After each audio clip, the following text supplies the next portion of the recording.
ñu ngi leen di nuyu di leen sant di rafetlu ànd bi ngeen ànd ak seen programme Walf TV di am plaisir di fi delluwaat nara sekk ko waxtaan ki nga xam ne mooy docteur Macoumba Diouf nekk sunu gante ci invité de la mi-journée ñu koy dalal ci plateau Walf TV docteur Macoumba Diouf ñu ngi lay dalal ci plateau l'invité de la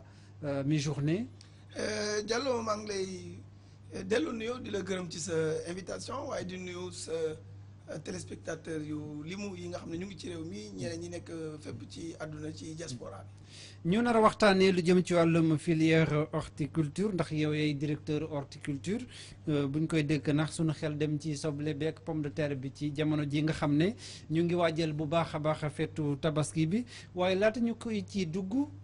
ci fan yi ñu génn am na ay loo xam ne itam am na ci réew mi am ay ndaw sénégalais yoo xam ne ñu ngi dem ci mbëkk mi émigration bi waaye it ñu génn ci manifestation aussi am ñoo xam ne ñàkk nañ seen bakken rawatina itam ak ñoo xam ne itam sénégalais la nekk ay yoo xam ne ay sommité la ñàkk itam seen bakken mën naa ci cité ki nga xam ne tamit presse bi ñu ngi koy jaale mooy Roxaya Eugénie Aw nekkoon directrice foofu la ca CESTI mu nekk koo xam ne exemplaire la ci sunu milieu de la presse ñu koy ñaanal te jaale itam famille presse bi ñu lay bàyyi nga àddu rek ci li ni mel laata ñuy sóobu ci waxtaan bi. jërëjëf Diallo jërëjëf maa ngi jaale njobootu ñi nga xam ne yàlla dogal na ñàkk seen bakkan mu ngi jaar ci yëngu-yëngu politique yi nga xam ne xëy na ñu ngi koy ñaawlu wax dëgg yàlla xew na ci réew mi jamono yi ba ñoom ñu ñàkk seen bakkan waaye ñoom ñu ngi leen di jaale seen njaboot di leen masaw te di ñaan suñu borom wutal leen leneen naka noonu ñi nga xam ne ci wàllu mbëkk mi fële ca Kafountine ak yu ni mel dégg nañ ko ñoom it ñu ngi ay ndaw lañu ñu ngi ñaan yàlla ñu mottali seen ndaw àllaaxira te yàlla yërëm leen dugal leen àjjana te ñu ngi massawu seen ay njaboot wax nga ko it yéen ñu ngi leen di jaal yéen waa presse ndax Eugénie soxna Eugénie effectivement wax nga dëgg référence la woon ci réew mi rawatina ci milieu presse kon ñu ngi leen koy jaale bu baax waaye ñu ngi jaale it suñu bopp ak di jaale suñu nawle yi nga xam ne ñoom lañ bokkal science wala rawatina wàllu mbéy suñu mbokk Moussa Seck nekkoon ingénieur agronome bu xarañ bu ràññiku fii ci Sénégal ci Afrique waaye ci àdduna bi yëpp te mu génn àdduna bu yàggul ak ku ci mel ni it Madiène Diouf nga xam ni mathématicien la woon scientifique la woon lay wax waaye aussi homme politique bu mag la woon bokkoon ci alliance des forces du progrès bi nga xam ne moom le président Moustapha Niass jiite moom bi génn àdduna ma jàll ko tamit waa Kaolack ndax suñu mbokk la ñun waa Sénégal waaye suñu mbokk la ñun waa Kaolack denc nañ ko démb ñu ngi ñaan suñu borom mu teeru ko ci àjjana ya gën a kawe te teg loxoom ci njabootam. jërëjëf docteur Macoumba Diouf ñu soobu ci waxtaan bi ñu ngi jëmal ci feetu tabaski bi ñu nar a waxtaane li nga xam ne mooy am daanaka loo xam ne dana bokk ci feet mi mooy soble bi pomme de terre bi ci secteur horticulture bi tey bu ñu doon xayma li nga xam ne mooy production bi ndax mën nañu jàpp ne jar ñu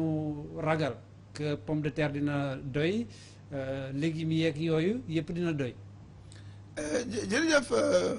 Diallo loolu bettu ma ci yow ndax xam naa ne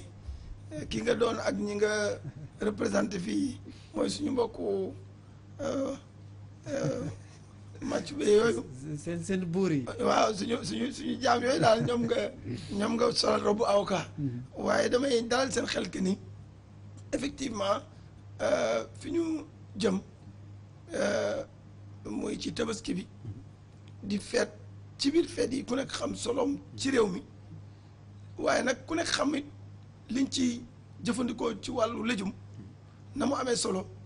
ñu ngi bokk ci ñi fiy jaar ci dalal xel yi ci ni effectivement lii di léjum rawatina pomme de terre ak soble nga xam ne moo ci gën a siiw wala boog liñ ciy jëfandikoo moo ëpp dina am te ma yokk ci loo ma nar a laaj du seer ñu ngi commencé yëg de waaw seeraay bi nag waxtaan la maa ngi la koy wax léegi ci nasaraan di wax ni bi nga waxee productivité mooy li ngay am ci hectare bi boo béy nga xam ne daf lay yóbbu ci production bi mooy li nga mën a am boo béyee ba pare woomaay bi na mën a toll muy production ñaar yooyu yëpp maa ngi lay wax ne depuis 2012 ba tey at mu nekk ñaar yooyu dañuy yokk dinañ yokk juróomi déeya lu mu néew wala fukki déeya loolu moo tax ba fi mu ñu toll nii ñu ngi wax souveraineté alimentaire maanaam jot suñu bopp ci wàllu légume légume yi fi gën a siiw de bokkuñ ci yu ci mel ni soble pomme de terre carotte lañ ciy ñorle ëpp na suñu soxla kon loolu ndam la. léegi lu tax njëgu yi di yéeg. résultat la maa ngi ñëw ci loolu njëg li di yéeg lu ñu mën a waxtaanee la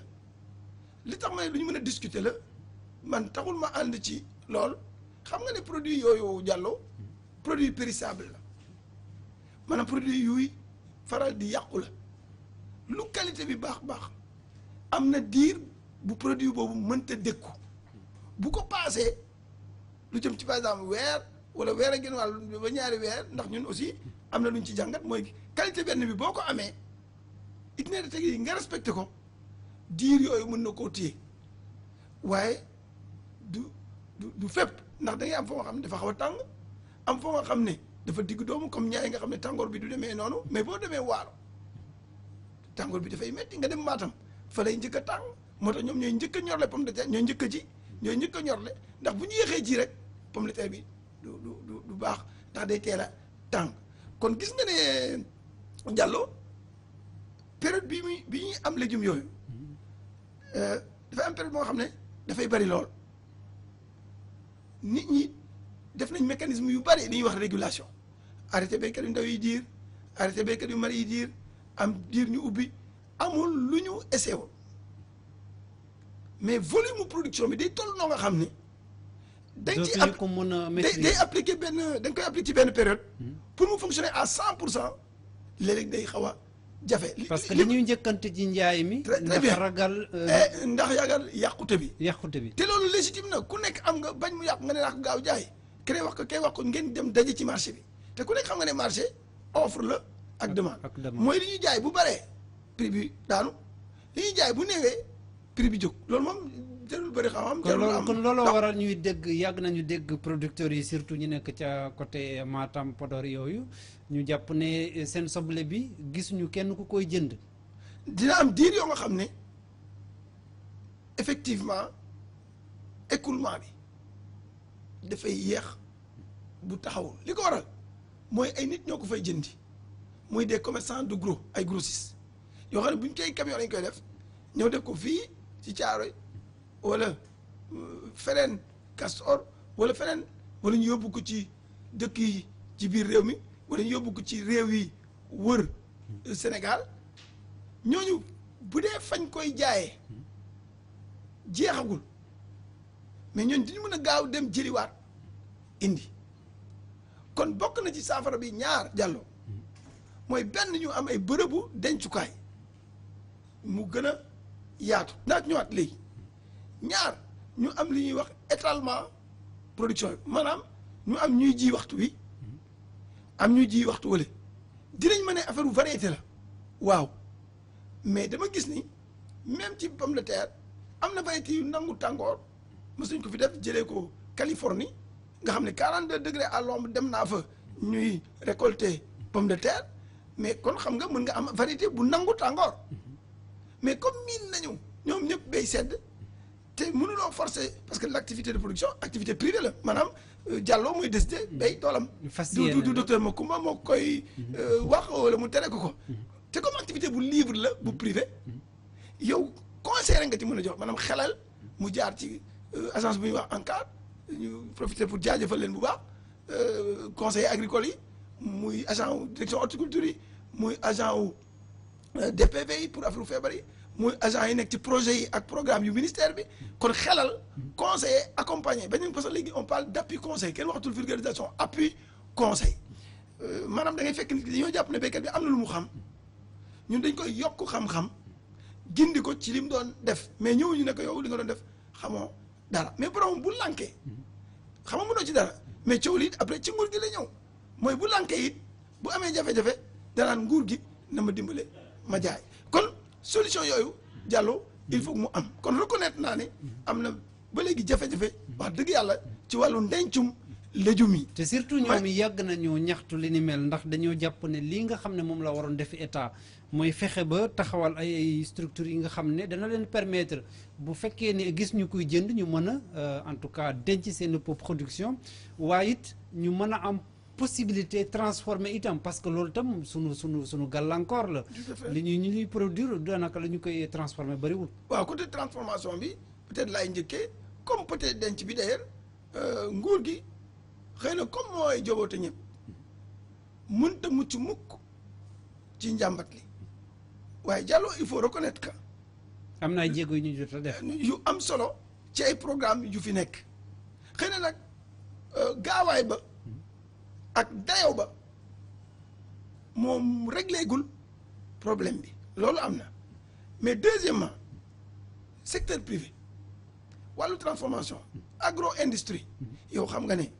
privé yi li ngay jënd ci marché bi ci grande surface yi ak fenn ci privé yi la jóge kon ñoom bu ñu àndoon ak ministère de l' industrie nga xam ne politique promotion des investissements barke dem rek ñu doon def daje bu doon valider le code des investissements bu bees bi nga xam ne nguur gi def ciy def ay conditions yu lay motiver yu lay yombalal nga investir mais kon ñoom dinañ fi am xaalis nañ ci liggéey xaalis parce que loolu mooy seen métier ñoom privé yi waaye béykat yi daañ ci gis seen bopp ndax loolu dootul yàqu kon maa ngi def appel secteur privé bi la ñu waroon def defuñu ko. man dama jàpp ne li ñu waroon def lu ci bëri defuñu ko d'ailleurs boo demee loolu maa ngi doon wax ci transformation bi mais loolu lay wax ci infrastructure de stockage yi parce que infrastructure de stockage maanaam fi ñuy denc soble maanaam pour denc ba pour lan la pour jaay la maanaam jumtukaay la pour mën a jaay te ñoom jaay mooy seen liggéey kon waroon nañoo mën a investir. ci loolu heureusement nangu nañ ko d'ailleurs parce que barki démb rek xaw ma dafay pas barki démb fan yi rek maa ngi ci bokk plateau ak kenn ci ñoom ma profité nuyu ko sëñ Alla Seen Gueye ñuy wax ne ma leen di wax ne loolu ñoom ñoo ci war a gën a taxaw surtout que defar fu ñuy denc soble Diallo du lu compliqué du lu cher bokkul ak pomme de terre nga xam ne chambre froide la maanaam dañ koy def fuy sedd muy consommer électricité bu bari technologie bi peut-être investissement bi dina élevé am na ñu ci investir déjà bu problème bi su ma nee réglé wul it di ci des vraiment néew na lool ñu profiter pour jaajëfal ñi nga xam ne def nañ ko ci cadre pomme de terre mais loolu la agro business yi ci wàllu soble ak aussi secteur privé tout court ñi nga xam ne njaay ak njënd soble rek la ñuy def loolu la ñu war a def parce que c'est des infrastructures plus sommaires par rapport ak pomme de terre maanaam fu aéré la laaj rek nga xam ne ngelaw li dina mën di jàll maanaam li ma bëggoon daal mooy techniquement c'est plus facile nga def magasin de stockage pour soble que nga def chambre froide pour pomme de terre te li gën a jafe ay privé def nañu ko ba daanaka problème bi réglé na. mais est-ce que yow au niveau de la direction de l'horticulture yaa ngi porté li nga xam ne reproche la nga xam ne au quotidien yaa ngi koy dund. mais tout à fait li may def nii lan la du keneen mooy wax man may wax ni jafe-jafe boobu nangu nañ ni. mu ngi fee indi loolu laa wax après ma wax lan ma wax li ci nguur gi def fi mu nekk nii ak lim ci naal ay projection ci ay budget yu am solo bu par exemple programme bu ministre de l'agriculture et l'équipement rural def xëy na nag programme yi. li ñu dégg ci li nga xam ne dugal nañu ko ci wàllu mbay mi dañu naan yenn 10 milliards yi dañu koy subventionné li nga xam ne moom mooy engrais bi. c'est vrai que wax nañu 70 milliards pour campagne agricole bi mais liñ ci gën a faral dégg mooy mbirum ak gerteeg yi ni mel est-ce que tamit daayoo gi ñu war a jox li nga xam ne mooy solo si nga war a jox secteur horticulture bi nga xam ne tey daanaka nekk na porteur d'espoir bi nga xam ne mën na sax dem ba régler xëyum ndaw ñi comme ni ñu koy waxee jox nañu ko. de toute façon man sama xalaat mooy effectivement li nguur gi def. ci sous secteur horticole ba ñu yegg si fii ñu yegg si waxuma benn nguur mosu koo def loolu du ma ko sax benn nguur mos ta xalaat def ko c'est clair loolu moo indi résultat bi doon njàmbat li mooy ñor na bëri na nuñ koy def effort yooyu moo ko def c'est vrai que góorgóorlu béykat mu ngi ci oui mais aussi subventionné engrais subventionné jiw pomme de terre ministère du commerce jàpp si ci par régularisation xam nga régulation autant pour moi partenaire ci projet yi ak programme yi parce que bu ñu nee horticulture rek nekkul direction bi rek dafa am ay projet ak programme yoo nga xam ne ñoom horticulture rek la ñuy def jëlal kaawu ANIDA ay ferme rek lay def ferme yooyu kenn benn fa gerte kenn béy fa dugub horticulture rek lañ fay def kon initiative yooyu nguur gi def mu bari projet et programme agence direction bi bari na moo indi loolu mënuñ koo ñàkk rafetlu mais par rapport ak mbéyum nawet wax dëgg yàlla effectivement maanaam war nañ leen a gën a mën a jàppale loolu lu wér la ci engrais ci jiwi ci bërëbu dencukaay xam nga lu tax ma wax loolu Diallo mooy pour liñ ciy daj ñu mën a jëriñu lu tolloog liñ ciy daj muy benn ñaar dañ na xëyu ndaw ñi dañoo bëgg ndaw Sénégal ñu ci ëpp am xëy mbëkk mi arrêté man gisuma secteur boo nga xam ne boo fa dugalee ndaw ñi balaa yàgg du saturé bu dul mbéy xaw ma kañ lay saturé bu dee dina mën a mës a saturé suuf saa ngi fi ndox maa ngi fi mën nañu def ay ferme kon entrepreneuriat ak auto emploi kon solution pour xëyu ndaw ñi man li ma gëm man mooy horticulture la kon loolu justifié na ñu war a def plus muy benn lu ñuy wax autonomisation des femmes jigéen ba ci boursier yi bourse familiale bu ñu nee programme économique bourse économique accompagnement des femmes pour autonomisation man gisuma ñu ne def leen teewlu gerte man gisuma ko fenn. gisuma ñu ne def leen toolu dugub ci horticulture la. femmes yooyu yàgg nañu dégg ñuy joyetu accès au crédit aussi pour ñu am li nga xam ne mooy crédit li leen di permettre ñu def mën a def seen projet aussi. xëy na crédit yi man mënu ma ciy wax trop parce que nekkuma ci domaine boobu mais xam naa ne bu ñu amee crédit yi daal ñu ngi koy investir ci horticulture kon loolu justification la que ñu gën a xool bët en termes d'appui et d'accompagnement ci moyen horticulture ñetteel ba dañoo wax souveraineté alimentaire et nutritionnelle légume pomme de terre mais nekkul rënd léegi rek day nekk base sama mbokk tukulóor xam nañ li may wax boo jëleen tey patate douce day nekk ñamu boppam maanaam mën nga koo toggee añ wala reer boo jëleen manioc muy pulox mën nga ko def añ wala reer loolu bu doyee sax di doy céréales yi mooy lu mel ni ceeb mboq basi suna bari mais kon ñun souveraineté boobu dañ ci jot suñu bopp jeexul de lan lañ fi exporté Diallo produit mbéy yi ñuy exporté à part tuuti gerte lépp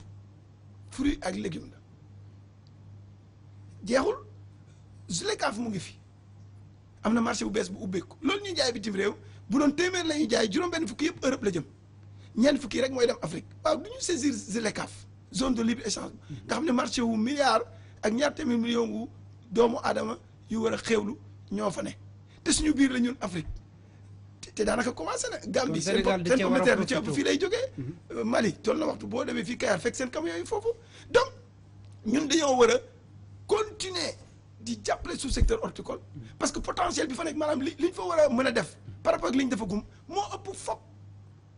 liñ fa defagum kon nañ exploiter potentiel boobu pour sécurité alimentaire boole ko ak infrastructure yu denc loolu pour ñu régler suñu affaire alimentation la cay ëpp yëpp nag ñu def ko xéewal jaay ko ñeneen ñi ko soxla mu doon ay koppar suñu ndaw yi jaar ci liggéey suñu soxla yi gën cee mën seen bopp suñu wér yokku ci suñu koom-koom yokku ci ndax moom lañuy jaay bitim réew kon yooyu jar na ñu gën a appuyer sous secteur bi mais mënuñu laajte plus d'appui te waxuñu déjà li nga xam ne moom lañ def te kenn mësu koo def ba mu yegg si fi mu yegg si. kon jàpp nga ne jàppale secteur bi moom moo gën xëy na peut-être ci dem ba Ukraine ne nañu libéraliser un peu céréale bi. non loolu bu ñu ko gisee noonu Diallo bu ñu fàttali président bi muy dem Ukraine. Afrique drapeau Afrique la yoroon. dégg naa sax sa yenn collègues yi di wax ne way war nañoo gêné wu di wax affaire engrais foofu pour Sénégal pour engrais bi réew yeneen ñoo gënoon tax muy wax que Sénégal ndax bi muy dem wax na fii ICS ne leen besoin yi ministre bi 150 000 tonnes yi mu réservé boobu président demagul du fi jóg engrais baa ngi fi urée it du ñu liggéey urée mais jamono boobu fekk na ñi fi indi urée quantité bi nekk urée ci Sénégal satisfaire na Sénégal kon président Macky Sall bi muy dem Ukraine Afrique moo ko gënoon a tax a jóg kon loolu la leer. maintenant blé ba aussi xëy na concerné nañu mais initiative yi ñu ci jël yu leer la fi mu nekk ministre de l'agriculture def na programme spécial boo nga xam ne programme pilote lay doon ndax comme wane nañ Sénégal ne mën nañ fee béy blé